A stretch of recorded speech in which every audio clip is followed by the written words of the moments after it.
Hello students, आज मैं काफ़ी डिलाइटेड महसूस कर रहा हूँ।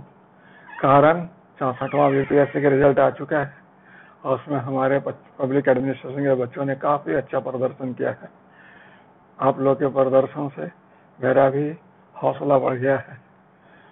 आज मैं सबसे पहले तो आप सबको 64वां बीपीएससी मेंस क्वालिफाई करने के लिए बधाई देता हूँ, शुभकामनाएं देता हूँ और आगामी चुनौतियों के लिए आगाह करता हूँ। जैसा कि आप जानते हो, जो बीपीएससी का परीक्षा होता है इसके 3 चरण होते हैं। आपने 2 हर्डल क्रॉस कर चुके हैं। अब तीसरा हर्डल, जिसको इंटरव्यू कहते हैं, बड़ा इम्पोर्टेंट होता है। तो आपको अब इसमें लग जाना है और सफलता अपना निश्चित रूप से सुनिश्चित कर लेना है। ये टफ है, मुश्किल है, चुनौतीपूर्ण है और यही संभावनापूर्ण भी है। इसमें पूरी क्षमता आपको लगा देना है। लॉकडाउन के वजह से, कोरोना महामारी की वजह से पूरा जीवन ही बदल गया है। पहले जो हम लोग मिलते थे, ऑफलाइन क्लासेस करते थे, फिर मॉक इंटरव्यू ऑर्गेनाइज करते थे। पता नहीं इस बार कैसा होगा, कहना बड़ा मुश्किल है। अभी इंटरव्यू का डेट तो फिक्स नहीं हुआ है, लेकिन मैं चाहता हूं कि आप उसका इंतजार ना करें, बल्कि अपनी तरफ से पूरी तैयारी करें। जैसा कि मैं भी बतला रहा था आपको कि लॉकडाउन के वजह से, कोरोना के वजह से आम जीवन के साथ साथ पढ़ाई भी डिस्टर्ब हुआ है। जो स्टूडेंट पटना में थे, दिल्ली में थे, वे अपने घर लौट चुके हैं और घर का माहौल तो जानते ही हैं, उतना सीरियस रहता नहीं है। तो लड़के थोड़ा रिलैक्स हो जाते हैं, घर का थोड़ा सा दूसरे काम भी आन पड़ते हैं और आदमी गैर पढ़ाई लिखाई संबंधी कार्यों में भी ज़्यादा संलग्न हो जाता है। लेकिन चूंकि ये तो एग्जाम है, सफलता है, आपका कैरियर है, आपके लिए सब कुछ है, इसलिए आपको तो इस पर थोड़ा सा सीरियस होना पड़ेगा और आपको पूरी ईमानदारी से अपने लिए वर्कआउट करना पड़ेगा। तो जैसा कि हमने आपको बतलाया कि 64वां बीपीएससी मेंस के लिए जो हम लोग क्लास का जो व्यवस्था या मॉक इंटरव्यू ऑनलाइन की व्यवस्था रखा है, वो विधिवत ढंग से सोमवार से शुरू होगा। आजकल मैं आपको बधाई देने के लिए और फिर आगे की रणनीति तय करने के लिए यहाँ पर आपके साथ मुखातिब हुआ। जैसा कि जानते हो कि बीपीएससी इंटरव्यू में दो चीज़ों की जरूरत होती है। एक होती है कि उसे पर्सनली अटेंशन देने की जरूरत होती है, जिसे मॉक इंटरव्यू कहते हैं।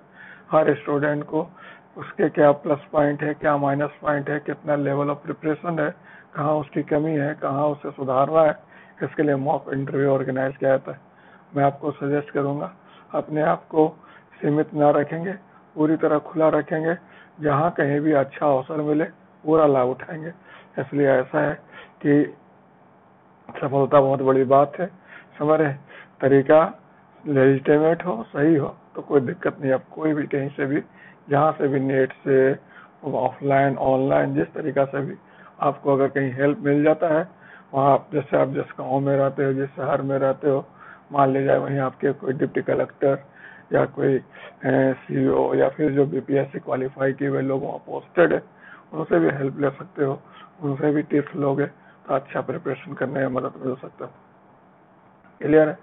तो आज मैं आप लोग के, चूंकि मैं पब्लिक एड से ताल्लुकात रखता हूँ, पब्लिक एडमिनिस्ट्रेशन, इस बार परफॉर्मेंस बहुत ही अच्छा है। काफ़ी स्टूडेंट हमारे क्वालिफाई किए हैं और जो स्टूडेंट क्वालिफाई ना कर पाए, इन केस मैं उनके लिए भी अपनी तरह से कैसे मतलब ये विश्वास दिलाता हूँ कि आप मेहनत करें। इस साल नहीं तो अगला साल आपका आएगा। मैं करीब बीपीएससी प्रिपरेशन से या बीपीएससी मतलब एग्जाम से करीब 20-25 साल से जुड़ा हुआ हूँ आपके तैयारी में। तो मैं हर साल स्टूडेंट्स को इसी तरह अप्स एंड डाउन देखते रहता हूँ। लेकिन मैंने देखा, जो लगे रहे, जो मेहनत किए, जो कंसर्न रहे, कंसर्टेड रहे, आज कोई बैठा हुआ नहीं है। सब अच्छे अच्छे मुकाम पर पहुंच चुके हैं। यह बात अलग है, कोई 1 साल पहले आया, कोई 1 साल बाद आया, लेकिन आज सब अपने अपने मुकाम पर पहुंच चुके हैं। इसलिए आपको इसके लिए परेशान नहीं होना है। मतलब कहते हैं ना, देर है अंधेर नहीं है। आप अपने ईमानदारी के राह पे चल पड़े तो इसमें थोड़ा देर हो सकता है, लेकिन मना नहीं है, मन देर नहीं। जैसा कि पब्लिक एडमिनिस्ट्रेशन में हम लोग आपको दो तरह का क्लासेस देंगे या दो तरह का वर्कआउट कराएंगे। एक तो पर्सनल अटेंशन स्टूडेंट को देंगे। मैं ऑनलाइन अरेंजमेंट कुछ इस तरह कर रहा हूँ कि प्रत्येक स्टूडेंट को एक स्पेसिफाइड टाइम और डेट पे मतलब जोड़ सकूं और उसको मॉक इंटरव्यू जैसी व्यवस्था ले सकूं। दूसरा, जो सब्जेक्ट संबंधी क्या क्या क्वेश्चन आ सकता है वो एक दफा आपके साथ वर्कआउट करना चाहूंगा, समझ रहे। तो इस तरह से दो तरीका का हमारा क्लास होगा, आपके साथ इंटरेक्शन होगा। एक होगा प्रत्येक स्टूडेंट जो इंटरव्यू दे रहे हैं उनके साथ मॉक इंटरव्यू जैसा व्यवस्था, और दूसरा सभी स्टूडेंट को एक साथ में जो सब्जेक्ट से संबंधित क्या क्या क्वेश्चन पूछे जा सकते हैं, आपको किस तरह तैयार करना है, ये आपको मैं बतलाऊंगा। ठीक है। जैसा कि अभी हम लोग एक ग्रुप बनाए हैं जिसमें सफल स्टूडेंट को शामिल किए हैं ताकि उन लोगों को मैसेज दिया जा सके, उनको जो इंटरव्यू संबंधी लाभ दिया जा सके। अगर आप भी इंटरेस्टेड तो आप मेरे को कांटेक्ट कर सकते हो, मैं उस ग्रुप में आपको शामिल कर सकता हूं। और आपको जो भी मेरे अलावे और भी जो लोग मेरे से जुड़े हुए हैं जो आपको सफलता दिलाने में सहयोग दे सकते हैं, उनका लाभ मैं प्राप्त कराने का सुनिश्चित करने का कोशिश करूंगा। तो आज जो है, जैसा कि आप जानते हो कि पब्लिक एडमिनिस्ट्रेशन बीपीएससी में शुरू से ही बहुत लोकप्रिय विषय रहा है। सो काफी स्टूडेंट इसमें क्वालिफाई किए हैं और आज महत्वपूर्ण पदों पर बैठे हुए हैं, समझ रहे। इसका जो परफॉर्मेंस हो रहा है एवरग्रीन रहा है। 40वां बीपीएससी में थोड़ा धक्का जरूर लगा था, लेकिन उसके बाद जो इसने रिवाइव किया और अब इसका तो सिनेरियो बहुत अच्छा है। और आप देखते हो जनरल स्टडी में भी इसने बहुत बड़ा अपना हिस्सा बना रखा है। तो जनरल स्टडी में हेल्प करता है, इंटरव्यू में हेल्प करता है, और स्वयं खुद में एक बहुत स्कोरिंग सब्जेक्ट है। और सरकार भी जो इन दिनों मतलब जो इंटरव्यू बोर्ड में लोग बैठे होते हैं, खासतौर पर जब से बीपीएससी में आईएएस चेयरमैन, आईएएस व्यक्ति को, आईएएस ऑफिसर को चेयरमैन बनाया जाने लगा, तब से लोक प्रशासन के महत्व को समझा भी गया और लोक प्रशासन के बच्चों को काफी अच्छा मतलब उसके साथ न्याय हो रहा है। तो मैं आपके साथ कुछ इसी चीज को आगे बढ़ाते हुए मैं बतलाऊंगी कि पब्लिक एडमिनिस्ट्रेशन जो सब पेपर हुआ उसमें पहले 2 पेपर होते थे ये सब्जेक्ट में, अब तो उसको 2 सेक्शन करते हैं, सेक्शन 1 और सेक्शन 2। सेक्शन 1 का नाम है एडमिनिस्ट्रेटिव थ्योरी और सेक्शन 2 का नाम है इंडियन एडमिनिस्ट्रेशन, समझ रहे। तो सेक्शन 1 में थ्योरी हम पढ़ते हैं और सेक्शन 2 में इंडियन एस्पेक्ट पढ़ते हैं, क्लियर है। तो उसी पर आज हम केवल इंट्रोडक्शन टॉपिक और रणनीति पर वर्कआउट करेंगे और फिर सोमवार से व्यवस्था अपने हिसाब से चलेगा। मैं आप लोग को, जो लोग हमसे जुड़े हुए हैं, सबको मैं लिंक दे दूंगा कैसे क्या करना है, समझ रहे। तो अभी मैं बतलाता हूँ कि पब्लिक एडमिनिस्ट्रेशन जैसा कोई इंटरव्यू में स्टूडेंट जाता है तो बहुत तरह के क्वेश्चन पूछे जा सकते हैं, समझ रहे। और मैंने आपको ये भी बतलाया, आप जानते भी हैं कि जैसे आपने अब इंटरव्यू का तैयारी करना शुरू किया है तो एक चीज तो कर ही ले कि इंटरव्यू की तैयारी के प्रक्रम में मेंस का जो आपने तैयारी किया था पिछले दिनों उसको एक बार जरूर देख ले, पूरे चीजों को उलट कर देख ले। इससे क्या होगा, आपका पूरा जो नॉलेज है अभी थोड़ा सब कॉन्शियस स्टेज में या अनकॉन्शियस स्टेज में चला गया होगा, वो सब रिवाइव हो जाएगा। तो ये बहुत जरूरी है। तो सब्जेक्ट से तो क्वेश्चन आते ही आते हैं और सब्जेक्ट बहुत डिसाइडिंग फैक्टर आज के तारीख में हो रहा है। जनरल स्टडी में स्टूडेंट लगभग सब बराबर ही परफॉर्म करते हैं और सब्जेक्ट में जिसका परफॉर्मेंस बेटर होता है उसे का इंटरव्यू कॉल और फाइनल कॉल हो जाता है।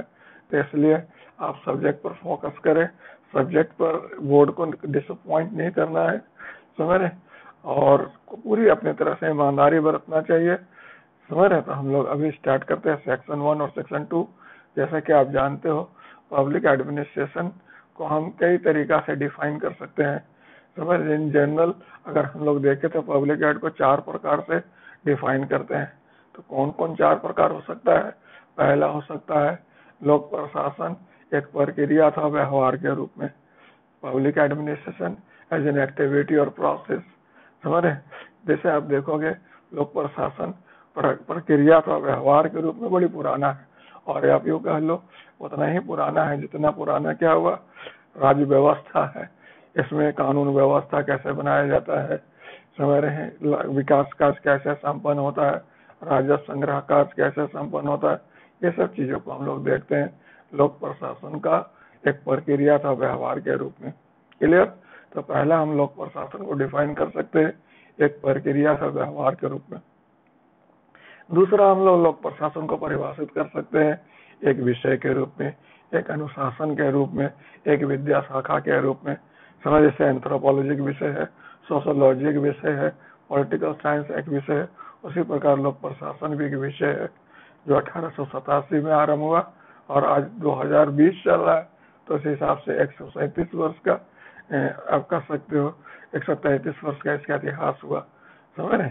तो लोक प्रशासन विषय के रूप में समझ, लोक प्रशासन मतलब कह सकते हो एक विषय अनुशासन के रूप में, विद्या शाखा के रूप में।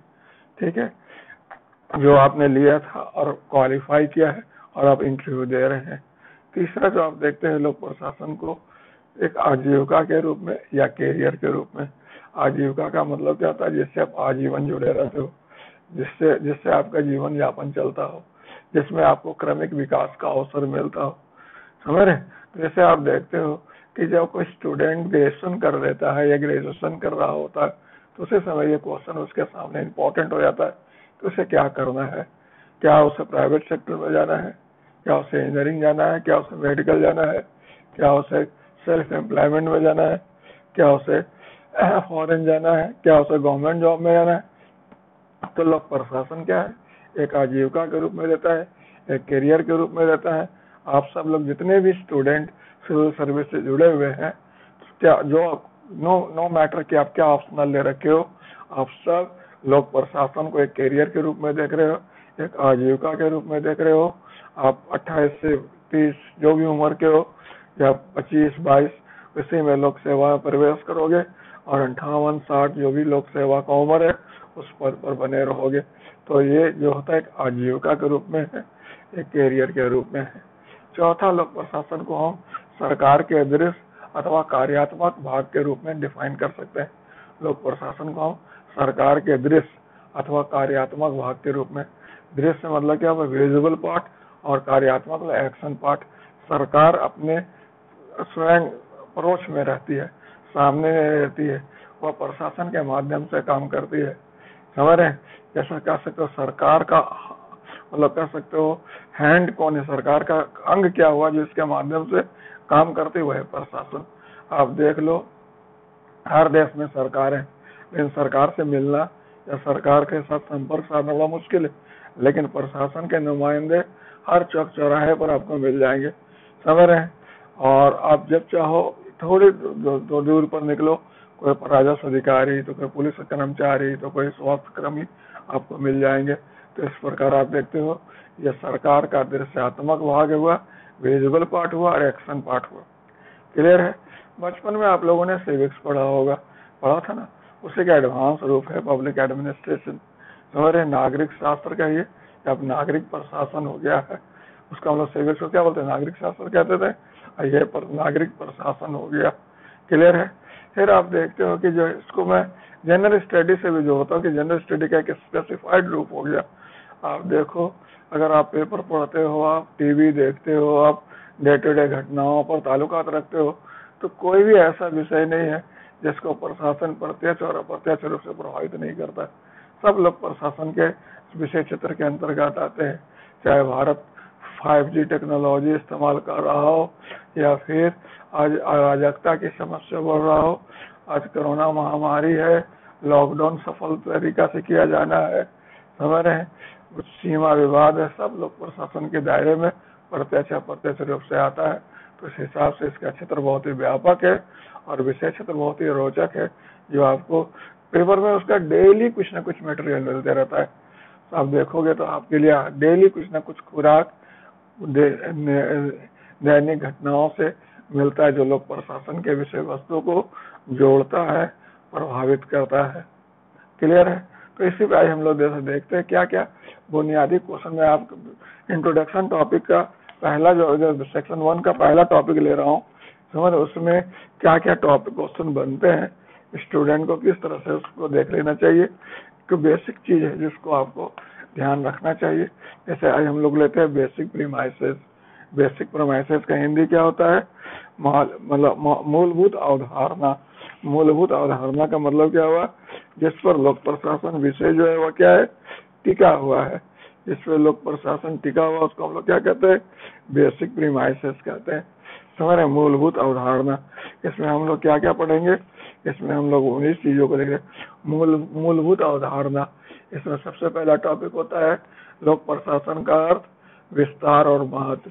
सबसे पहला टॉपिक है मीनिंग, स्कोप एंड कह सकते हैं इम्पोर्टेंस और सिग्निफिकेंस। लोक प्रशासन का अर्थ, महत्व और कह सकते हो विषय क्षेत्र। ये टॉपिक जो है ना बड़ा बुनियादी टॉपिक है और स्टूडेंट इसमें काफी कंफ्यूज करते हैं। नहीं, आप जैसे इंटरव्यू में जाओगे तो सबसे पहला क्वेश्चन बोर्ड आपसे पूछ सकता है लोक प्रशासन क्या है। मैं अक्सर देखता हूँ कि जब स्टूडेंट से पूछा जाता है, खासतौर पर पब्लिक एड के विद्यार्थी से, कि लोक प्रशासन क्या है, तो बड़ा सीरियस हो जाता है और वो सोचता है कि बहुत अच्छा आंसर बोर्ड को दिया जाए। और बोर्ड को अच्छा आंसर देने के प्रोग्राम में वो बहुत ही कंफ्यूज, बहुत ही वेग, बहुत ही अनडिफाइंड टाइप का आंसर दे देता है, जिससे खराब इंप्रेशन बन जाता है। लेकिन कभी कभी कुछ लोग बहुत हल्का भी ले लेते हैं और बहुत अति सरलीकृत व्याख्या कर देते हैं। जैसे मुझे याद आता है कि एक दफा की स्टूडेंट से बीपीएससी इंटरव्यू बोर्ड में पूछा गया लोक प्रशासन क्या है, तो एक स्टूडेंट ने बोल दिया लोक प्रशासन सरकारी प्रशासन। क्लियर है? लोक प्रशासन सरकारी प्रशासन। तो बोर्ड उखड़ गया और बोला लोक प्रशासन सरकारी प्रशासन है, और उसने अपने पूरा तरह से उसका उसे खींचना शुरू कर दिया। फिर इसी तरह के स्टूडेंट और था जो डीएसपी है, उनसे पूछा गया लोक प्रशासन क्या है, तो उन्होंने बताया सर लोक प्रशासन, लोक और प्रशासन दो शब्दों के योग से बना है। समान अर्थ में लोक का मतलब सरकार होता है और प्रशासन का मतलब प्रबंध होता है। तो इस प्रकार लोक प्रशासन का अर्थ सरकार का प्रशासन होता है जिसमें नागरिक महत्व के कार्यों का संपादन होता है। एक अच्छा स्टैंडर्ड डिफिनेशन दिया, बोला वही चीज लेकिन थोड़ा तरीका से बोला, तो बोर्ड भी कन्विंस हो गया। तो वही चीज होता है कि आप कैसे किसी चीज को रखते हैं, ये बहुत इम्पोर्टेंट है। सबसे अच्छी इम्पोर्टेंट चीज होना चाहिए, आप जब भी इंटरव्यू में जाओ तो मानसिक शांति होना बहुत जरूरी है। ज्यादातर स्टूडेंट दबाव में आ जाते हैं और दबाव में आम का मतलब होता है ना, अर्थ का अनर्थ होने लगता है। कई स्टूडेंट को मैंने अपने मतलब अपने पढ़ाई लिखाई के क्रम में देखा है, अपने अध्यापन के क्रम में, कि ऐसे काफी अच्छे रहते हैं लेकिन इंटरव्यू में जाते हैं पता नहीं उनका क्या होता है, आप कुछ उल्टा पुल्टा बोल देते जिससे उनका इंटरव्यू खराब हो जाता है। इसलिए आपको बहुत मानसिक रूप से स्थिर रहना है, स्थिर रहना है। मॉक इंटरव्यू आपको इस विषय में सहयोग दे सकता है, आपकी परिसीमाओं को दूर करने में मदद कर सकता है। तो सबसे पहला लोक प्रशासन का अर्थ, लोक प्रशासन का विषय क्षेत्र और लोक प्रशासन का महत्व पर ही बात हो जाए। देखिए, जब प्रशासन लोक प्रशासन के अर्थ पर आइएगा तो इससे कुछ बेसिक टॉपिक बनता है, जैसे क्वेश्चन बनते हैं। सबसे पहला तो बेसिक टॉपिक ये बनता है कि संगठन किसे कहते हैं, प्रबंध किसे कहते हैं और प्रशासन किसे कहते हैं। अगर आपसे कोई पूछता हो इन तीनों में क्या संबंध है तो आप क्या बोलोगे? तो आप बोलोगे प्रशासन एक व्यापक अवधारणा है जिसमें संगठन क्या होता है उसके संरचना को कहते हैं और प्रबंध उसके प्रक्रिया को कहते हैं। जैसे कंप्यूटर होता है ना, कंप्यूटर एक सिस्टम मान लो, तो उसमें हार्डवेयर और सॉफ्टवेयर दोनों होते हैं कि नहीं, तो संगठन उसका हार्डवेयर हो गया और प्रबंध उसका सॉफ्टवेयर हो गया। मेरी बात समझ रहे? संगठन ढांचा हुआ, संगठन काया हुआ और प्रशासन प्रक्रिया हुआ, व्यवहार हुआ। बिना काया का, बिना संरचना का प्रबंध काम नहीं करेगा। तो प्रबंध को काम करने के लिए क्या होता है? संगठन चाहिए। क्लियर है कि नहीं क्लियर है? और संगठन अकेले काम नहीं करेगा, उसको मैनेज करने के लिए प्रबंध चाहिए। दोनों को मिला दे तो प्रशासन हो गया। तो प्रबंध कौन करते हैं? तो अलग अलग लेवल पर अलग अलग लोग करते हैं। केंद्र स्तर पर मंत्रिमंडल कर रहा है, राज्य स्तर पर राज्य मंत्रिमंडल कर रहा है, जिला स्तर पर कलेक्टर कर रहा है, वगैरह वगैरह। और संगठन सत्ता का औपचारिक ढांचा जो ऊपर से नीचे तक है। जैसे देखो पुलिस प्रशासन ले लो, तो पुलिस प्रशासन का संगठन क्या हुआ? पुलिस प्रशासन का संगठन हुआ डीजीपी से लेकर कांस्टेबल तक का जो हायरार्की हुआ, यह संगठन हुआ। और फिर प्रबंध क्या हुआ? तो अलग अलग लेवल पर है। राज्य स्तर पर डीजीपी प्रबंधन करते हैं, तुम्हारे डिवीजन स्तर पर डीआईजी प्रबंधन करते हैं, डिस्ट्रिक्ट स्तर पर एसपी प्रबंधन करते हैं, थाना स्तर पर थाना प्रभारी करते हैं, ये प्रबंधन होता है। क्लियर है? There is no confusion.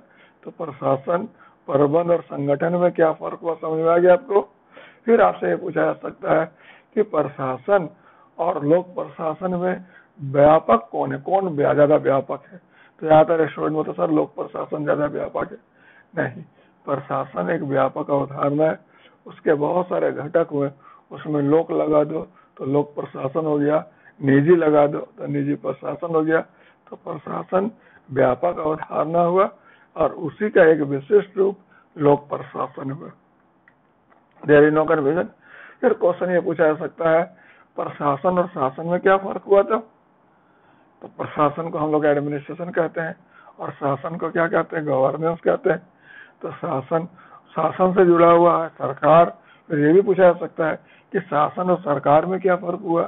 फिर जैसे आज के तारीख में, जैसे आप बिहार से ताल्लुकात रखते हो, तो सुशासन भी पूछा जा सकता है कि बिहार में सुशासन है या नहीं, सुशासन किसको कहते हैं?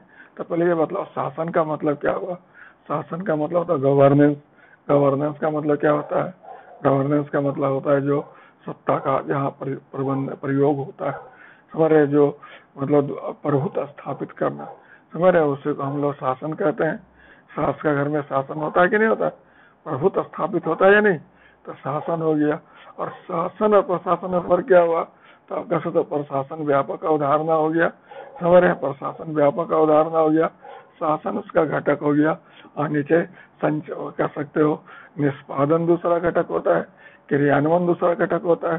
जैसे उदाहरण के तौर पर जैसे सरकार ले लो या लोक प्रशासन ले लो, तो भारत में लोक प्रशासन में शासन कर रहे हैं कौन?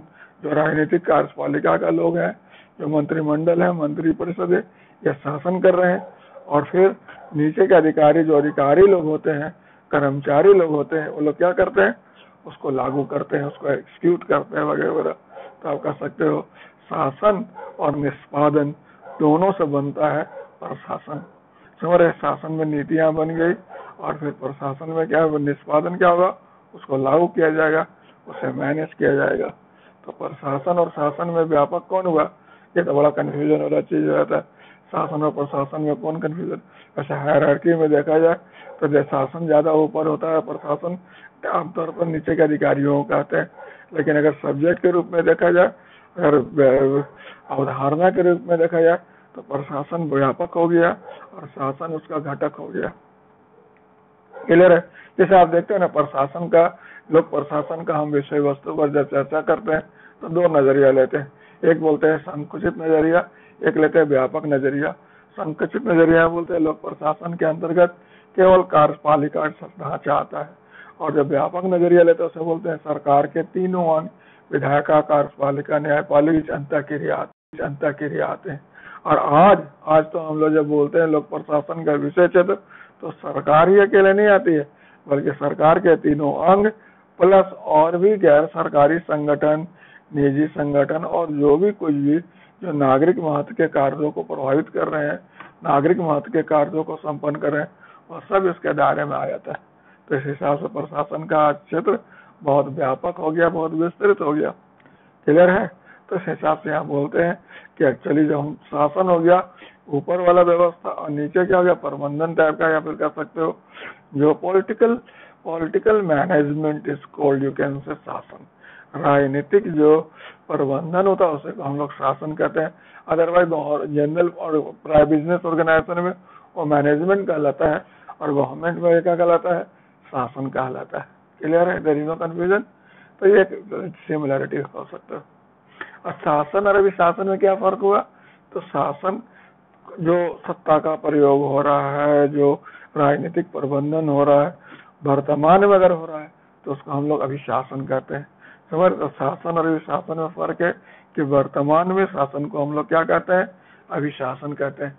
जैसे उदाहरण के तौर पर जैसे कह सकते हो, जैसे नीतीश कुमार का भी शासन हो सकता है, लेकिन जिसके पहले श्री कृष्णा सिंह वगैरह का शासन ही कहलाएगा, मुगल शासन कहलाएगा, मुगल अभी शासन नहीं कहलाएगा।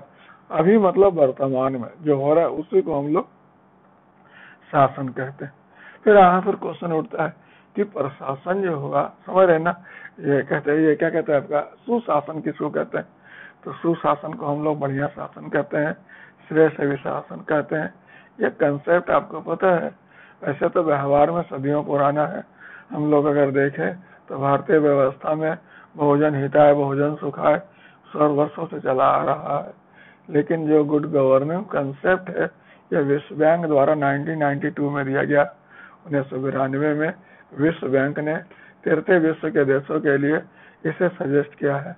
विश्व बैंक को लगता है कि तैरते विश्व के देशों में शासन अप टू मार्क नहीं है, शासन जितना होना चाहिए उतना नहीं है, इसलिए उन्होंने कंसेप्ट दिया है गुड गवर्नेंस का।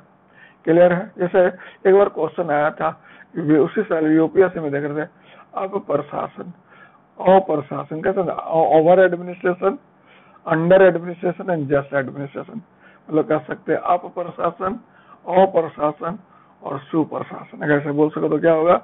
जस्ट एडमिनिस्ट्रेशन का मतलब जितना प्रशासन होना चाहिए उतना है, तो उसको जस्ट एडमिनिस्ट्रेशन कहेंगे। और अप प्रशासन का मतलब जितना होना चाहिए उससे ज्यादा है, हमारे ओवर हो रहा है, उसको हम लोग क्या सकते हैं? ओवर एडमिनिस्ट्रेशन कह सकते हैं, जैसे चाइना वगैरह में देख सकते हो। और अप्रशासन का मतलब जितना होना चाहिए उससे कम है, जो विकासशील देशों में, खासतौर पर एशियाई अफ्रीकी देशों में, पाकिस्तान में देखने को आपको मिलेगा, जितना शासन होना चाहिए उतना शासन नहीं है, तो उसको अप्रशासन, अंडर एडमिनिस्ट्रेशन कहते हैं। और अंडर एडमिनिस्ट्रेशन होगा तो अराजकता फैलेगी, अव्यवस्था होगा, विघटनकारी तत्वों को, दमनकारी प्रवृत्तियों को बल मिलेगा, आमजन का हित दुष्प्रभावित होगा, आमजन का सरकार और सभी शासन प्रशासन पर विश्वास डोलेगा और एक तरह से अव्यवस्था फैलेगी। तो इस प्रकार अप्रशासन को ही सजस्ट दूर करने के लिए विश्व बैंक ने 1992 में सुशासन अवधारणा प्रतिपादित किया था। क्लियर है? तो सुशासन किसको कहते हैं, अभिशासन किसको कहते हैं, शासन किसको कहते हैं, प्रशासन किसको कहते हैं, ये समझ में आया आपको? अब यहाँ पर एक चीज और देखिए जो बहुत इंपॉर्टेंट होता है कि सरकार और शासन, सरकार और शासन में कौन ज्यादा व्यापक है बदलाव? तो आप बोलोगे शासन ज्यादा व्यापक है, सरकार तो संकुचित व्यवहार है, शासन कहीं के लिए प्रयुक्त हो सकता है और सरकार तो लोक प्रशासन में खास तौर पर प्रयुक्त होता है। तो इस प्रकार आप कह सकते हो कि शासन जो हुआ वो वर्चुअली क्या हुआ, व्यापक अवधारणा है, जो ई शासन और भी बहुत सारे सुशासन वगैरह वगैरह के संदर्भ में इस्तेमाल हो सकता है। और सरकार क्या कहते हैं, उस व्यवस्था कहते हैं जो शासन कार्यों से क्या होता है, जुड़ा रहता है। समझ रहे? तो गवर्नमेंट एंड गवर्नेंस में फर्क हुआ, इसको भी आपको ध्यान में रखने का जरूरत है। क्लियर है? There is no confusion. तो हम लोग देखते हैं, जब आपसे पूछा था प्रशासन, जैसे बोलते प्रशासन प्रा और शास 2 शब्दों के योग से बना है। प्रा का अर्थ क्या होता है, श्रेष्ठ, और शास का अर्थ क्या होता है, शासन। समझ रहे हैं? तो मतलब क्या होता है, तो प्रशासन का मतलब श्रेष्ठ ढंग से शासन करना हुआ। संस्कृत भाषा के प्रा और शास 2 शब्दों के योग से बना। प्रा का मतलब श्रेष्ठ और शास का मतलब शासन करना, सत्ता का प्रयोग करना, कार्यों का प्रबंधन करना, प्रभुत्व स्थापित करना इत्यादि। क्लियर है? उसी प्रकार देखा जाए वैदिक काल में, उसके पहले देखते प्रशासता पद होता था। तो प्रशासता पद किसको कहा जाता था, तो प्रशासता पद इस्तेमाल होता था मुख्य पुरोहित के लिए।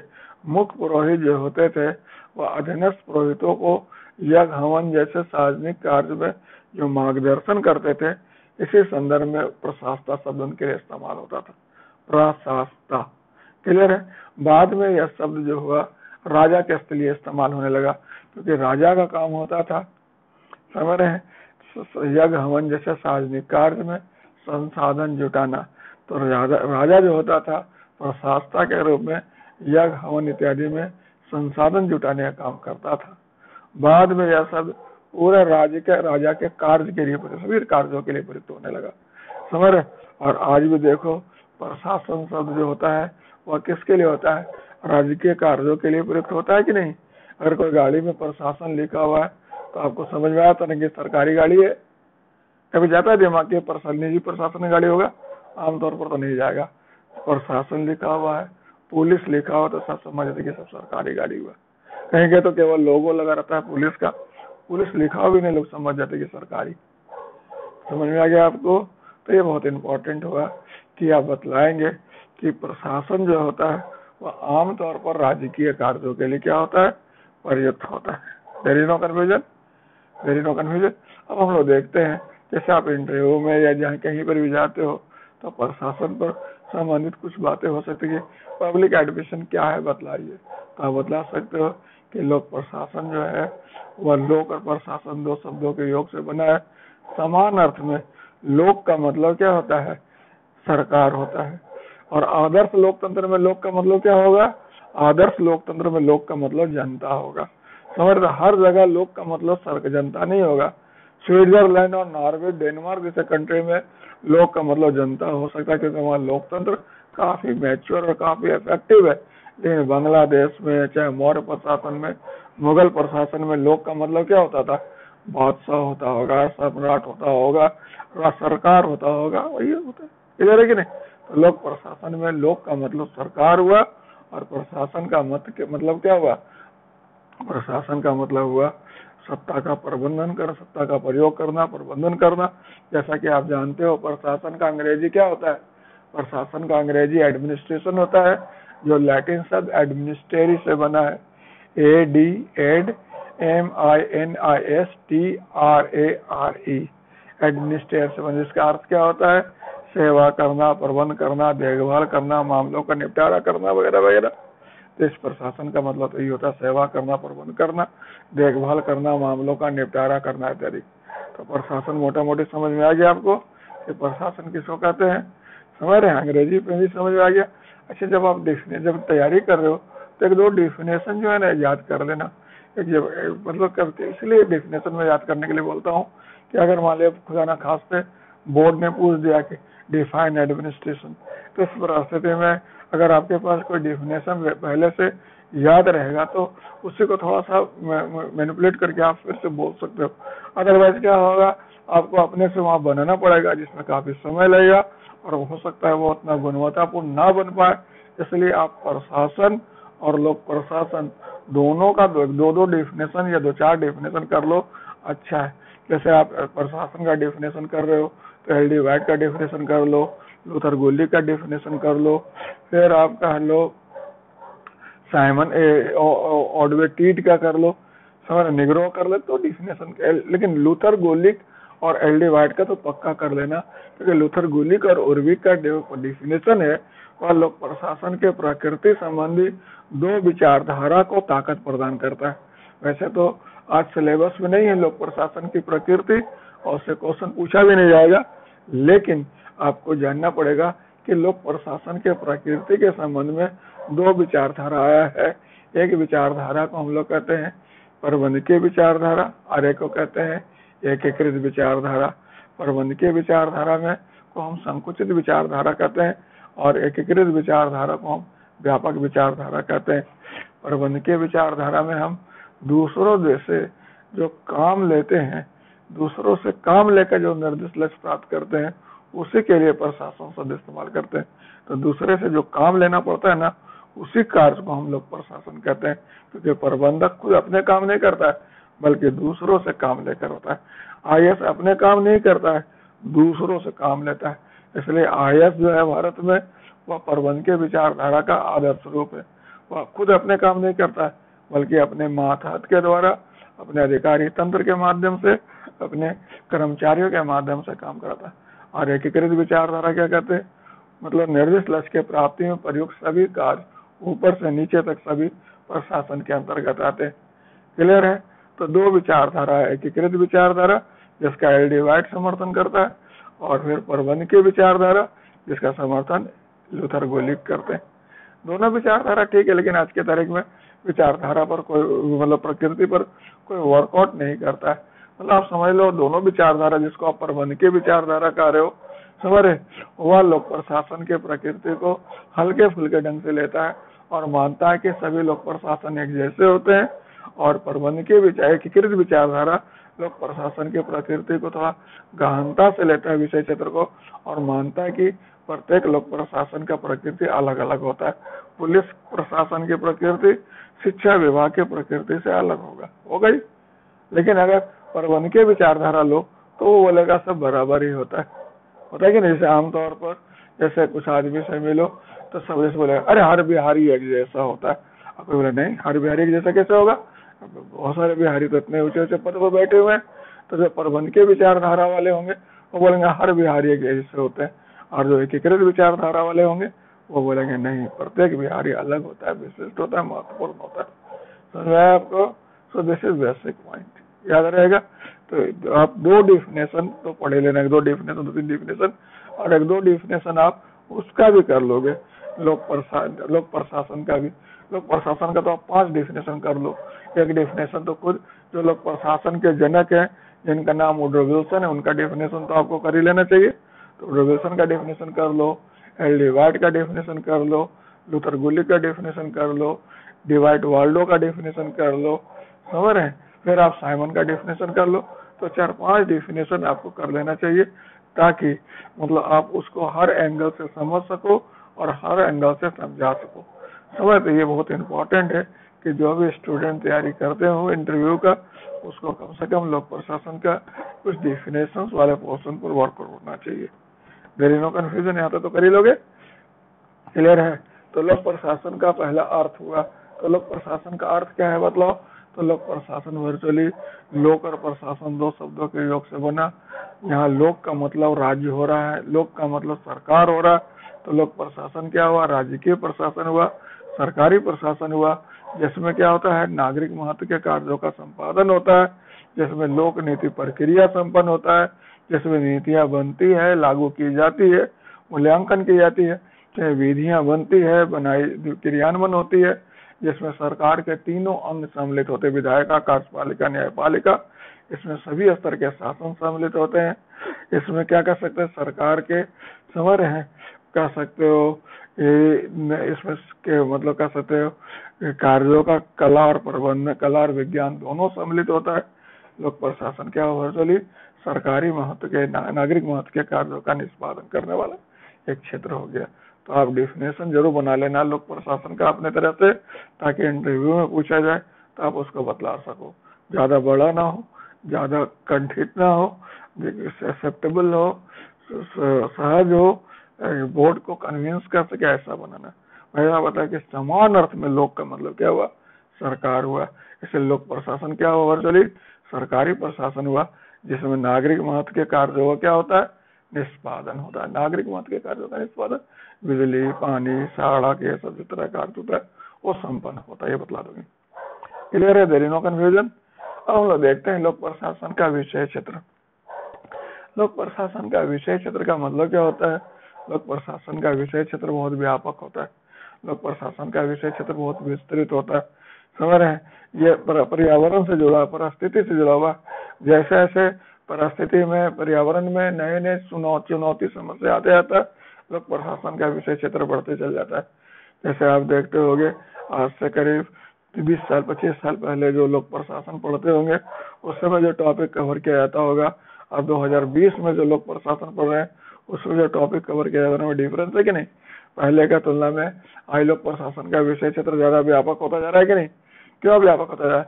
क्योंकि नए नए विषय, नए नए टॉपिक महत्वपूर्ण होते जा रहे हैं और इसके शामिल होते जा रहे हैं। इसलिए जब इस टॉपिक को आप पढ़ोगे ना, विषय क्षेत्र को, तो जनरली किताबों में क्या देखोगे कि बहुत सारे विचारधारा में उलझ के रख देता है कि इसमें 2 विचारधारा है, पोस्ट कोर विचारधारा और विषय वस्तु विचारधारा। लेकिन ये सबको ना हल्के फुल्के तरीके से समझो, उस पर ज्यादा तवज्जो देने की जरूरत नहीं। आप मेन ये समझो कि लोक प्रशासन का विषय क्षेत्र सदैव विस्तारशील है। लोक प्रशासन चूंकि पर्यावरण से जुड़ा, लोक प्रशासन को हम 2 रूप में ले रहे हैं। एक ले रहे हैं लोक प्रशासन का प्रक्रिया था व्यवहार के रूप में, और दूसरा रहे लोक प्रशासन का विषय के रूप में। और प्रक्रिया था व्यवहार के रूप में जो लोक प्रशासन है, और विषय के रूप में लोक प्रशासन से जुड़ा हुआ है। और जैसे जैसे प्रक्रिया था व्यवहार के रूप में लोक प्रशासन में इजाफा होते जाता है, वृद्धि होते चला जाता है, वैसे वैसे विषय के रूप में लोक प्रशासन के विषय क्षेत्र में भी वृद्धि होता चला जाता है। क्योंकि प्रक्रिया था व्यवहार के रूप में जो लोक प्रशासन है वो पारिस्थितिक है, परिस्थिति पर्यावरण में परिवर्तन होते रहता है, परिस्थिति में परिवर्तन होते रहता है, उस हिसाब से प्रशासन में परिवर्तन होता है, और उसी हिसाब से विषय के रूप में लोक प्रशासन का विषय क्षेत्र बदलते रहता है।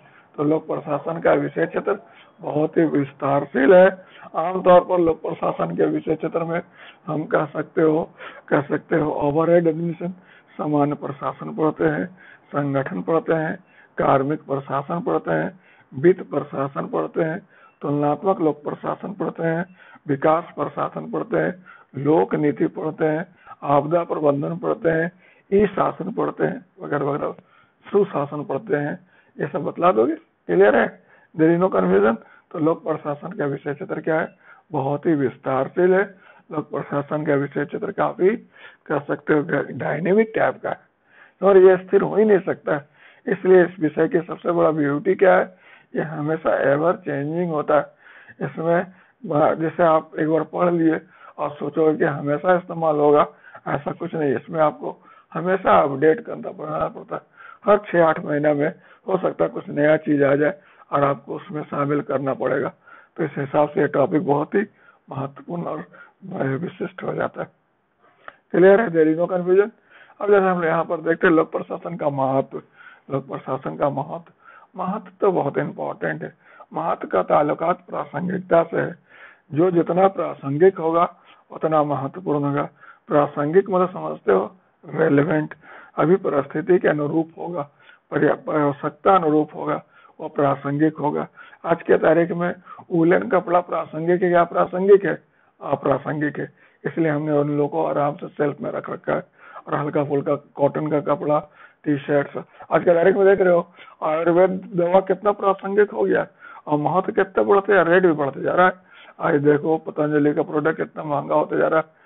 हेल्थ, इम्यूनोलॉजी, च्यवनप्राश सबका बाजार में डिमांड इतना ज्यादा है। क्यों? तो वो प्रासंगिक है। तो चूंकि प्रासंगिक है इसलिए महत्वपूर्ण है। और प्रासंगिक तब होगा वो जो ज्यादा भूमिका को निर्वहन करेगा। जितना ज्यादा भूमिका कार्यों को निर्वहन करेगा उतना ज्यादा प्रासंगिक होगा, उतना ज्यादा महत्वपूर्ण होगा। आज के तारीख में देखो मोबाइल सर्वाधिक महत्वपूर्ण है। बहुत रोटी, कपड़ा, मकान और मोबाइल। तो रोटी, कपड़ा, मकान को हटा के मोबाइल कर दो तो चलेगा, क्योंकि आज जो है ना सबसे इम्पोर्टेंट चीज बन गया है। आदमी खाना खाने के बाद, कपड़ा पहनने के बाद मोबाइल चेक करता, देखता है कि उसका मोबाइल चार्ज है या नहीं, टॉक अप है या नहीं है, समझ रहे हैं। और उसके बाद उसी पर लगा रहता है। मकान तो वो लास्ट में कहीं ना कहीं खरीदेगा, मन वर नहीं, किराया पर ही जिंदगी बिता देगा, उससे कोई उसको दिक्कत नहीं है। लेकिन समझ रहे ना, मोबाइल बहुत जरूरी है। तो मोबाइल क्यों जरूरी है? कि मोबाइल एक नहीं बल्कि कई उद्देश्यों की पूर्ति करता है। वो आपके एक टेलीफोन का काम कर रहा है, एक म्यूजिक सिस्टम का काम कर रहा है, एक घड़ी का काम कर रहा है, एक रिकॉर्डर का काम कर रहा है, एक कह सकते हो कैलकुलेटर का काम कर रहा है, एक कंप्यूटर का काम कर रहा है, एक टीवी का काम कर रहा है, और पता नहीं क्या क्या काम कर रहा है। मेरे को तो उतना जानकारी भी नहीं। आप लोग तो ज्यादा हमसे स्मार्ट हो और आपको और भी इस विषय में जानकारी होगा। इसलिए मोबाइल का इम्पोर्टेंस बहुत ज्यादा है। होता है कि नहीं होता है? तो सेम थिंग लोक प्रशासन के संदर्भ में कि लोक प्रशासन का महत्व इसलिए ज्यादा है कि लोक प्रशासन प्रासंगिक है। अप्रासंगिक इसलिए है क्योंकि विभिन्न भूमिकाओं और कार्यों को संपन्न करता है। व्यक्ति जन्मता नहीं है तब से लोक प्रशासन का कार्य शुरू हो जाता है और जब तक मरता है तब तक लोक प्रशासन का कार्य उसे प्रभावित करते रहता है। जन्म से लेकर मृत्यु तक, पालना से लेकर कब्र तक व्यक्ति के साथ यदि कोई है तो प्रशासन है। देखते नहीं, बच्चा आके गर्भ में रहा नहीं कि उसका पंजीकरण होगा, उसको सरकार द्वारा विभिन्न अनुदान दिया जाएगा, मातृत्व लाभ योजना दिया जाएगा ताकि स्वस्थ बच्चा पैदा हो। फिर बच्चा पैदा हो गया, उसका रजिस्ट्रेशन होगा, टीकाकरण होगा, प्राथमिक आवश्यकता की पूर्ति होगी। कन्या है तो कन्या सुकन्या विवाह योजना के तहत बहुत सारे उसको लाभ दिया जाएगा। फिर क्या है, शिक्षा हुआ, स्वास्थ्य हुआ, पढ़ाई लिखाई हुआ, किताब हुआ, सब सरकार व्यवस्था करेगी।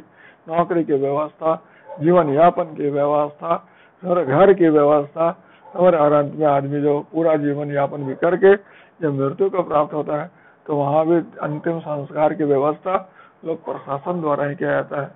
कब्रस्थान हुआ, कब्रिस्तान हुआ, चाहे विश्व का शमशान भूमि हुआ, उसके जगह देना, उसमें रख रखाव व्यवस्था करना, आवश्यक कार्यदशा प्रदान करना लोक प्रशासन के दायरे में आता है।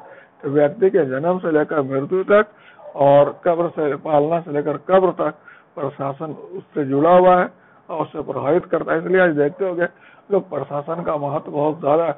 देखते हो आज सब लोग गवर्नमेंट जॉब में क्यों आना चाहता है और सब लोग प्रशासन से जुड़ना क्यों चाहता है? क्योंकि यहाँ पर उसे सर्वाधिक नागरिक हित को प्रभावित करने का मौका मिलेगा। सबसे ज्यादा पब्लिक इंटरेस्ट को मैनिपुलेट कर सकता है, मैनेज कर सकता है, प्रभावित कर सकता है। अगर आप डॉक्टर हो, आप इंजीनियर हो, आप कसर पुलिस ऑफिसर हो, आप डिप्टी कलेक्टर हो, और कलेक्टर तो पूरा जिला का मालिक होता है, वो पूरी व्यवस्था को मैनेज करता है। तो बहुत नेचुरल है। आज प्रशासन के प्रति इतना झुकाव क्यों है? आज IIT का लड़का, IIM का लड़का, मेडिकल का लड़का, चार्टेड अकाउंटेंट, सब के सब गवर्नमेंट जॉब की तरफ क्यों आते जा रहे हैं? तो गवर्नमेंट जॉब की तरफ आने के पीछे दो कारण हो सकता है। पहला, जॉब, इतना ज्यादा अपॉर्चुनिटी, इतना ज्यादा डेवलपमेंट एवेन्यू सरकार प्रशासन में मिलता है, उतना शायद कहीं नहीं मिलेगा। और नंबर दो, जो सबसे ज्यादा जो पिछले दिनों महसूस किया गया, जॉब सिक्योरिटी, इकोनॉमिक सिक्योरिटी। देखो आज कोरोना के कारण, लॉकडाउन के वजह से पूरा चीज लड़खड़ा गया, बाजार लड़खड़ा रहा है, निजी क्षेत्र लड़खड़ा रहा है, सेल्फ एम्प्लॉयमेंट लड़खड़ा रहा है। लेकिन आपका अगर आप गवर्नमेंट जॉब में, तो आप कम से कम सिक्योर हो कि आपको इतना पैसा मिलेगा, आप अपना जीवन यापन समान तरीका से, अच्छा तरीका से कर सकोगे। तो ये बहुत बड़ी चीज होती है। एक लेवल के बाद आदमी को महसूस होता है कि कितना जोखिम झेलेगा, कितना परेशानी झेलेगा। उसको जॉब सिक्योरिटी चाहिए, उसको इकोनॉमिक सिक्योरिटी चाहिए, जीवन यापन चलाने के लिए पैसा और सहयोग की जरूरत है, जो लोक प्रशासन ही प्रदान कर सकता है। तो उस हिसाब से लोक प्रशासन का आप क्या देखते हो? इम्पोर्टेंस बहुत ज्यादा है, और इम्पोर्टेंस आज अचानक नहीं बढ़ा, लगातार बढ़ा है। जैसे जैसे राज्य की भूमिका बदलते गई, उस शुरू में जो कह सकते हो राज्य की भूमिका कम थी, लेकिन लोक कल्याणकारी राज अवधारणा अपनाने से इधर आप देख सकते हो उदारीकरण, वैश्वीकरण के आगमन से राज्य की भूमिका में लगातार परिवर्तन हो रहा है, बदलाव आ रहा है, और उस हिसाब से प्रशासन की भूमिका और कार्यों में बदलाव आ रहा है। तो इस प्रशासन का महत्व आज बहुत ज्यादा है, वेरिएबल्स बहुत ज्यादा है। लोग प्रशासन को प्रभावित करने वाले, समाज को प्रभावित करने वाले, व्यक्ति को प्रभावित करने वाले आज घटकों की संख्या बहुत ज्यादा बढ़ते जा रही है। इस कारण प्रशासन का महत्व बहुत ज्यादा बढ़ता जा रहा है। देखते हुए जैसे गुड़गांव वगैरह ले लो, चाहे फरीदाबाद ले लो, चाहे फिर जहाँ पर बेंगलुरु ले लो, जहाँ पर नए नए प्राइवेट सेक्टर का एक मल्टीनेशनल कंपनी का लोग आ रहे हैं, कंपनियां बन रही है, वहाँ अलग तरह की समस्या आ रही है, नया तरह का चुनौती आ रही है, और प्रशासन को उसको मैनेज करना होता है। तो आप देखते हो कि लोग प्रशासन का महत्व जो है ना, औद्योगिक क्रांति के आगमन से बढ़ा तो था, लेकिन इधर लोक कल्याणकारी राज की अवधारणा, फिर उदारीकरण, वैश्वीकरण के आगमन इत्यादि कारण और ज्यादा बढ़ गया। आज देखते हो युद्ध की प्रकृति कितना विध्वंसक होता है। आज देखते हो आपदाएं कितनी आ रही है। उसके कारण जो है लोक प्रशासन, जो पिछले दिनों आपने देखा होगा, कोरोना महामारी ने लोगों को क्या कर दिया, एकदम घुटनों पर खड़ा कर रखा है। आज सरकार के भरोसे सब व्यवस्था चले, जो भी हो, अच्छा हो बुरा हो, अदरवाइज और कोई व्यवस्था ही नहीं। प्राइवेट हॉस्पिटल जाओ, लुटा जाओगे, रोकथाम होगा कि रोकथाम उसकी गारंटी नहीं है, लेकिन पैसा लुटाने की पूरी गारंटी है कि नहीं। तो जो लोकर धोकर प्रशासन ही सब व्यवस्था कर रही है और बेहतर कर रही है, समझ रहे हैं। तो आपको जो प्रशासन का इम्पोर्टेंस तो समझ में आना चाहिए, और है भी। कई दफा बहुत सारे स्टूडेंट लोग हमारे जो है, या खासतौर पर जो सोशल मीडिया के जो एक्टिविस्ट लोग हैं, तरह तरह का विचार देते रहते हैं सरकार के बारे में, प्रशासन के बारे में, नौकरशाही के बारे में। समझ रहे हैं कि नौकरशाही बेकार है, नौकरशाही ये है, सरकार। लेकिन आप जरा उस पद पर आकर देखोगे तब समझ में आएगा कितनी जटिलता है, कितनी चुनौती है, कितने परिसीमा है, उसके में आपको रहकर काम करना पड़ता है। तो बट नेचुरल है कि बोलना आसान है, करना बड़ा मुश्किल होता है। जब उस पद पर आएंगे ना, तब आपको पता लगेगा कि कितनी मुश्किल होती है शासन करना, मैनेज करना, कितनी चुनौतियों का सामना करना पड़ता है। तो प्रशासन आपको यही अवसर देता है, और आप इससे में एक दो कदम आगे बढ़ चुके, अब लास्ट कदम की तरफ आप बढ़ रहे हो। तो इस पर आपको वर्कआउट करना है। आप बतलाओगे कि लोक प्रशासन का महत्व जो है लोक कल्याणकारी राज में और उत्तर लोक कल्याणकारी राज में बहुत ज्यादा बढ़ते जा रहा है। समझ रहे, वैश्विक नहीं, आज वैश्वीकरण के पोस्ट ग्लोबलाइजेशन फेज में आ गए, प्रशासन का महत्व बढ़ता है। इसमें देखो ना, जो 1950 में देश के हालात, 2020 में हालात एक जैसा है, बिल्कुल बदल चुका है, और उसमें प्रशासन का इम्पोर्टेंस, प्रशासन का प्रासंगिकता, आवश्यकता ज्यादा बढ़ता जा रहा है। क्लियर है? There is no confusion. तो आपको समझ में आ गया कि लोक प्रशासन का महत्व क्या हुआ, लोक प्रशासन का विषय क्षेत्र क्या हुआ, लोक प्रशासन का अर्थ क्या हुआ मोटा मोटी तौर पे? तो विषय क्षेत्र में बोलोगे सदैव विस्तारशील है, इसमें हमेशा कुछ न कुछ इजाफा आते रहता है, और आमतौर पर इसके अंतर्गत सामान्य प्रशासन, संगठन व्यवहार, संगठन और प्रशासनिक व्यवहार, कार्मिक प्रशासन, वित्त प्रशासन, लोक नीति वगैरह सम्मिलित होते हैं, जो हमेशा इसमें लगातार वृद्धि होते रहता है। और फिर महत्व बदलावोगे, यह व्यक्ति के जन्म से लेकर मृत्यु तक समस्त कार्य व्यवहार को प्रभावित करता है, समझ रहे? और यह मतलब कह सकते हो आधुनिक सभ्यता का विज्ञान है, समकालिक सभ्यता का विज्ञान हुआ। और ये क्या कह सकते हो, मनुष्य को पर्यावरण के साथ तालमेल बैठाने में क्या करता है, मदद करता है। अभी आप देखो कोरोना महामारी से निपटने में प्रशासन कैसे आपको हेल्प कर रहा है, क्या करे क्या ना करे, कैसे निपटे, कैसे अपने आप को सुरक्षित रखे। तो आप एक आधुनिक सभ्यता का विज्ञान हुआ कि नहीं हुआ, जो आपको क्या कर रहा है, पर्यावरण के साथ तालमेल बैठाने में, तो अपने आप को एडजस्ट करने में मदद करता है, चुनौतियों का सामना करने में मदद करता है। तो समझ में आ गया आपको? तो लोक प्रशासन का अर्थ, विषय क्षेत्र, महत्व। फिर आप देखते हैं इसमें और भी है, जैसे कहते हैं लोक प्रशासन और निजी प्रशासन, ये भी बड़ा बुनियादी टॉपिक है, इंटरव्यू के जब पूछा जाता है कि लोक प्रशासन और निजी प्रशासन में क्या फर्क है, तो आप यही बोल सकते कि लोक प्रशासन और निजी प्रशासन में फर्क ये है कि लोक प्रशासन सरकार के नेतृत्व में जो प्रशासन उसको कहते हैं, और निजी प्रशासन हुआ जो वाणिज्यिक क्षेत्र, निजी क्षेत्र के मार्गदर्शन में होता है। जैसे सरकारी बैंक को हम लोग प्रशासन के दायरे में रखते हैं, और टाटा, रिलायंस, ये सब हम निजी प्रशासन के श्रेणी में रखते हैं। तो ये बतला सकते हैं कि आज क्या है, लोक प्रशासन निजी प्रशासन दोनों बराबर है या दोनों एक दूसरे के करीब आ रहा है?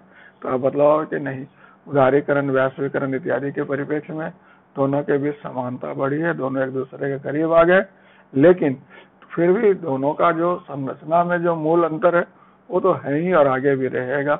समझ रहे? जैसे डिवाइट वाल्डो का स्टेटमेंट मुझे बहुत ज्यादा सटीक लगता है कि लोक प्रशासन और निजी प्रशासन के बीच बहुत सारे अंतर हैं, लेकिन वो उतना महत्वपूर्ण नहीं है। वर्चुअली लोक प्रशासन और निजी प्रशासन एक ही नस्ल के दो प्रजाति है, समझ रहे? एक ही नस्ल के दो प्रजाति, मुझे इनका पृथक मूल्य है, इनकी पृथक पहचान है। लोक प्रशासन का अपना पहचान है, निजी प्रशासन का अपना पहचान है। इंडियन रेलवे को ले लो, इंडियन एयरलाइंस को ले लो, फिर दूरदर्शन को ले लो। दूरदर्शन और प्राइवेट चैनल में कुछ डिफरेंस आपको लगता है? साफ तौर पर लगता है। जहां से देखते हो कि जिन चीजों को दूरदर्शन टेकअप नहीं करता, उन्हीं सब चीजों को प्राइवेट चैनल टेकअप करेगा। समझ रहे कि नहीं समझ रहे? वही चटके वाला न्यूज, वही टीआरपी बढ़ाने का पॉलिटिकल न्यूज, समझ रहे हैं? ऐसे कंट्रोवर्सी, यही सब ज्यादा। आज तो देखते हो कि कितना आलोचना होते रहता है मीडिया का, गोदी मीडिया का वगैरह वगैरह, है कि नहीं? वैसे तो मीडिया का हमेशा इस्तेमाल होता रहा। मुझे याद आता है इंदिरा गांधी जब देश की प्रधानमंत्री थी, उस समय तो प्राइवेट चैनल वगैरह उतना नहीं होता था, केवल दूरदर्शन ही होता था। तो बहुत आलोचक बोलते दूरदर्शन है ये देवी दर्शन है कि नहीं? मतलब केवल इंदिरा गांधी का ही दर्शन उसमें होता था, लोग इसको दूरदर्शन का देवी दर्शन कहते थे। तो ऐसा भी तो हमेशा होते रहा और होता रहेगा। मतलब यही है कि चेक एंड बैलेंस रहे बने हुए, तो ये बहुत इंपॉर्टेंट हुआ। तो मतलब लोक प्रशासन और निजी प्रशासन दोनों में क्या अंतर है, तो आप बतला सकते हो? एक का स्वरूप राजनीतिक होता है, एक का स्वरूप व्यवसायिक होता है। एक जो होता है कह सकते हैं लाल फीताशाही से जुड़ा रहता है, एक लाल फीताशाही से मुक्त होता है। एक में लोक जवाबदेहिता के तहत होते हैं, एक स्वामी के प्रति जवाबदेहिता के तहत होते हैं। एक में पब्लिक का पैसा लगा होता है, एक में प्राइवेट पैसा लगा होता है। एक में व्यवसायिकता के तत्व होते हैं, उसमें एक में कह सकते हो लोक भावना, लोकहित का तत्व होते हैं। ऐसा वो बतला सकते, सेवा के तत्व होते हैं, ये बतला सकते हो आप। मतलब ये ट्रिपल पी क्या है बतला सकते हो? ट्रिपल पी कह सकते हो सार्वजनिक निजी सहभागिता, या लोक प्रशासन निजी प्रशासन दोनों द्वारा एक संयुक्त वेंचर है, जिसमें किसी कार्य क्षेत्र में लोक प्रशासन निजी प्रशासन दोनों मिलकर काम करते हैं। इनमें पूंजी प्रबंधन वगैरह का साझेदारी होता है, समझ रहे हैं? और ये जो होते हैं हमारे हैं अलग अलग स्वरूप के होते हैं, और इनका प्रयोजन ये होता है दोनों क्षेत्रों के मतलब विशेषताओं से लाभ उठाया जाए और नागरिक को बेहतर से बेहतर सेवा प्रदान किया जा सके। जैसे आप देखते हैं बहुत सारा टोल प्लाजा वगैरह में, विद्युत विभाग में आज के तरीके में प्राइवेट ट्रिपल पी इनोवेशन को लागू किया जा रहा है, समझ रहे हैं? ताकि जनता को कम लागत पे ज्यादा से ज्यादा बेहतर सेवा मिल सके। तो ये पॉइंट आउट कर सकते हो कि लोक प्रशासन और निजी प्रशासन, इस बदला से तो लोक प्रशासन का जनक कौन हुआ, तो बोलेंगे हाँ वुडरो विल्सन लोक प्रशासन का जनक हुआ। मतलब अमेरिकी लोक प्रशासन का जनक कौन हुआ, तो फ्रैंक जे गुडनॉ को कहते, गुडनॉ को अमेरिकी लोक प्रशासन का जनक कहते। भारतीय लोक प्रशासन का जनक महादेव प्रसाद शर्मा को कहा जाता है। महादेव प्रसाद शर्मा जो है MP शर्मा भारत में लोक प्रशासन के जनक हुए। समझ रहे, ये एक्चुअली लोक प्रशासन के पहले प्रोफेसर है। सागर विश्वविद्यालय में पहली दफा लोक प्रशासन विभाग बना था और उसके लिए पहले प्रोफेसर नियुक्त हुए थे, इसलिए इन्हें लोक प्रशासन का जनक कहा जाता है भारत में। क्लियर है, याद रहेगा, देयर इज नो कन्फ्यूजन। ठीक है, फिर हम लोग देखते हैं एक टॉपिक और टेकअप करते हैं, जब कोशिश करते हैं विकसित और विकासशील देशों में लोक प्रशासन की भूमिका। अगर ये टॉपिक आता है तो इसमें क्या बदलाओगे, ये बदलाओगे सबसे पहले बोलो प्रशासन और प्रशासक में क्या फर्क हो बदलाओ। तो प्रशासन हुआ एक व्यवस्था और प्रशासक हुआ उसका कर्ता धर्ता।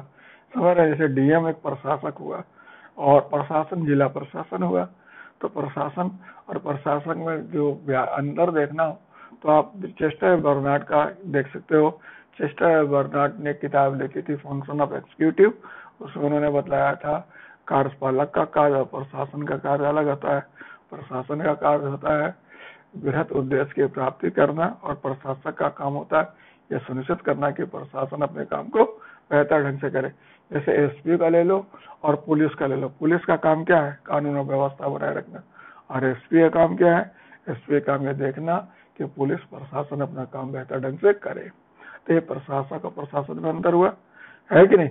अब यह बतला सकते हो देश और समाज, कई दफा विकसित देश और विकसित समाज पूछते, विकसित देश और विकसित समाज, समाज और राज्य में क्या डिफरेंस हुआ समाज और देश में। तो आप बतलाओगे कि समाज का एक घटक होता है राजनीतिक घटक, तो उस राजनीतिक घटक को, राजनीतिक समाज को हम लोग राज्य कहते हैं, जैसे आम बोलचाल में देश कहा जाता है। लेकिन ये तो हुआ उत्पत्ति के देश। लेकिन एक देखा देखोगे कि विकसित देश और विकासशील देश में भी विभिन्न समाज के लोग होते हैं। भारत में भी देखा जाए कि भारत में जो भारत एक विकासशील देश है, लेकिन यहाँ केवल एक तरह के लोग नहीं रहते।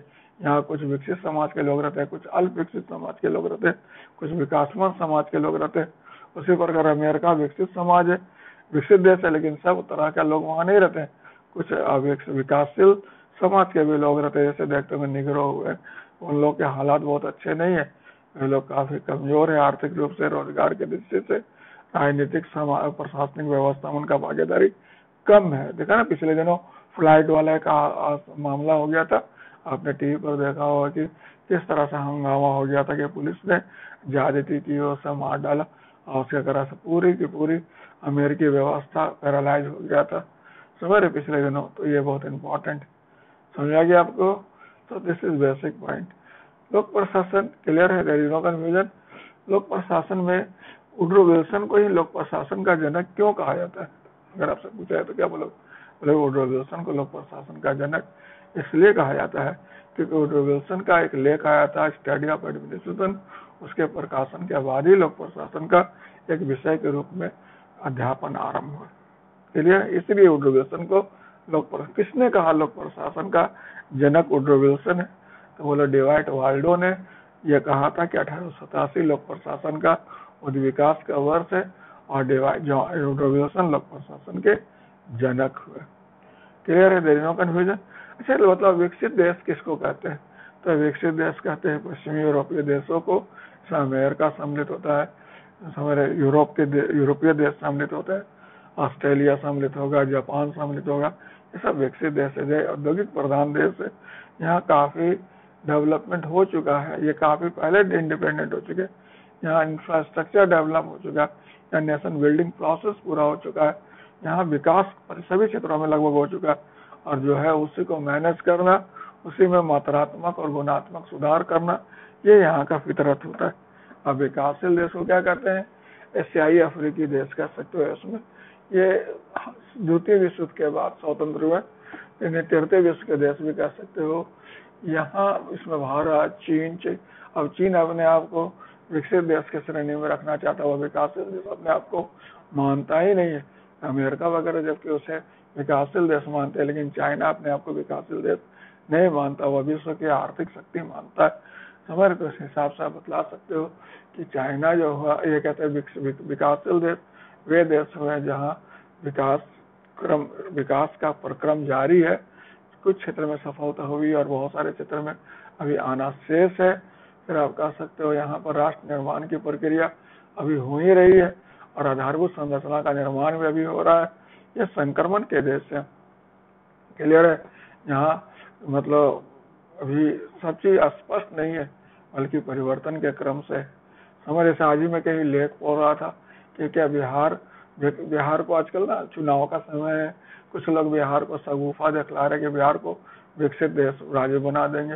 वैसे बिहार को नीतीश कुमार के शासन में भी ये बात कही गई थी, बिहार को विकसित राज्य के साथ संकल्प, विकसित बिहार के साथ संकल्प आप देखते होंगे, लेकिन कुछ क्षेत्र में अभी भी देखते हैं।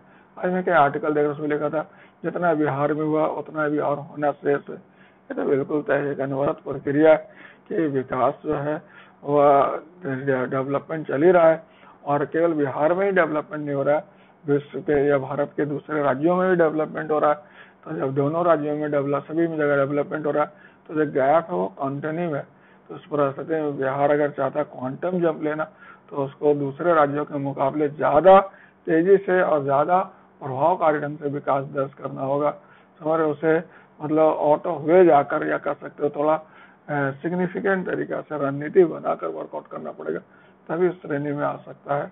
अदरवाइज जो स्लगस प्रोसेस उसमें तो उम्मीद करना थोड़ा गैर मुनासिब है। वैसे ये बात कहना बिल्कुल गलत होगा कि बिहार में विकास नहीं है, बिहार में विकास हुआ है, बिहार में पर्याप्त विकास है।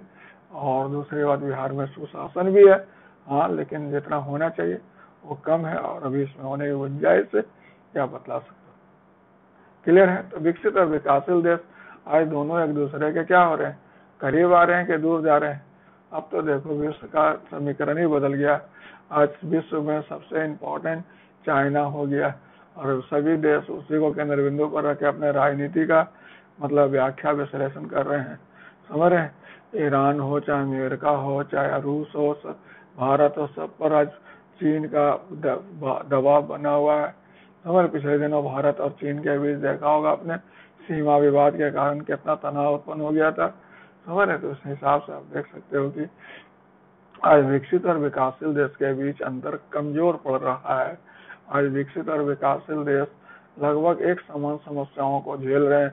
आज विकसित और विकासशील देश न केवल एक दूसरे पर निर्भर है बल्कि एक दूसरे को सहयोग भी करे। पिछले दिनों आपने देखा होगा कोरोना महामारी से निपटने के लिए अमेरिका किस प्रकार भारत में दबाव बनाया कि आप हमें क्या नाम उसका वो दवा भेजो जो मलेरिया वाला होता है, भारत में उसे भेजा भी। इस प्रकार आप देख सकते हो कि आज जो है विकसित और विकासशील है।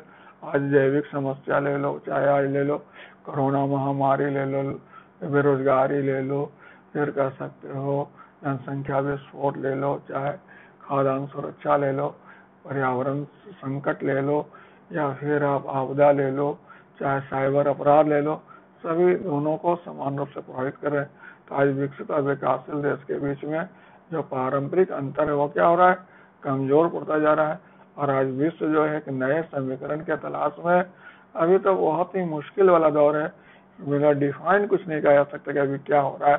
जैसे एलपीजी का एरा 1990 में शुरू हुआ था, आर्थिक उदारीकरण का, वैश्वीकरण, निजीकरण का, लेकिन 2020 तक एक देखते हो रिवर्ट प्रोसेस हो गया। आज सब लोग अपने अपने संरक्षणवादी नीति के तरफ बढ़ रहे हैं, अपने अपने हितों को प्रश्रय दे रहे हैं और अपने उसी हिसाब से अपने संबंध बना रहे हैं। तो आज के तारीख में जो संबंध का जो स्वरूप है बहुत ही फ्लूइड है, बहुत ही टेम्पररी है, बहुत ही अडेप्टिव नेचर का है। आज मतलब आपसे दोस्ती हो सकता है, कल आपसे बैरी हो सकता है, फिर परसों आपसे दोस्ती हो सकता है। इकोनॉमिक इंटरेस्ट के हिसाब से, सिर्फ इकोनॉमिक एंड स्ट्रैटेजिक इम्पोर्टेंस के हिसाब से। आप जैसे देखते हो गए सेकेंड वर्ल्ड वॉर के बाद जो है ना स्ट्रैटेजिक हिसाब से समीकरण बनना शुरू हुआ, रणनीतिक हिसाब से, सामरिक महत्व के हिसाब से नेटो, G7 वगैरह वगैरह बना।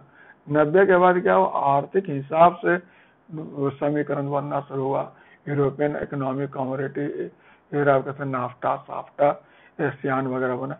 और 2020 में जो आज हम देख रहे हैं एक आर्थिक सामरिक दोनों महत्वपूर्ण हो गया।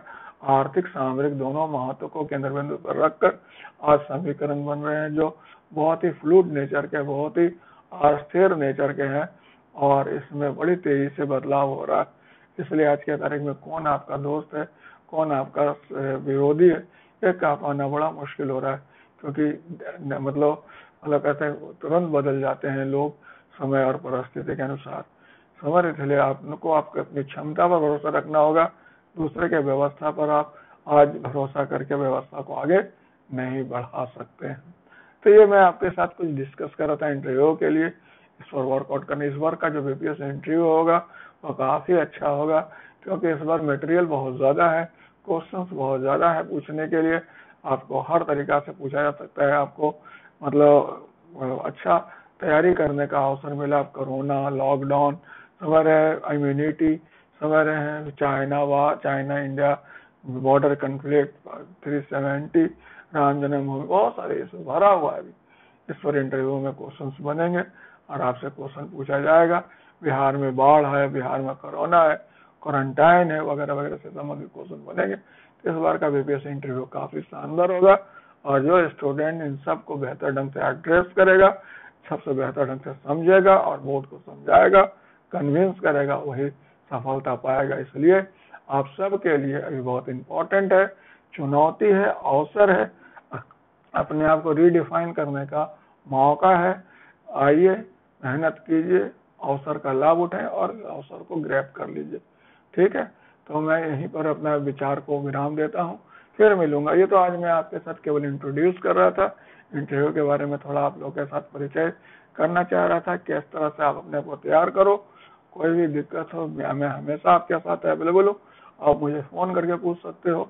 समझ रहे हैं, आपको कोई मैसेज देना है तो आप व्हाट्सएप पे या और मैसेंजर या किसी भी आप मैसेज दे के मेरे से कांटेक्ट कर सकते हो। और जैसा कि मैंने बताया कि मॉक इंटरव्यू के लिए हम लोग एक ग्रुप बनाए हैं, समझ रहे, आप जुड़ना चाहते हो उसमें जुड़ सकते हो, जिसमें हम लोग मॉक इंटरव्यू के लिए अलग से टाइम देंगे और सब्जेक्ट गाइडेंस भी प्रोवाइड करेंगे। Okay, all the best, enjoy.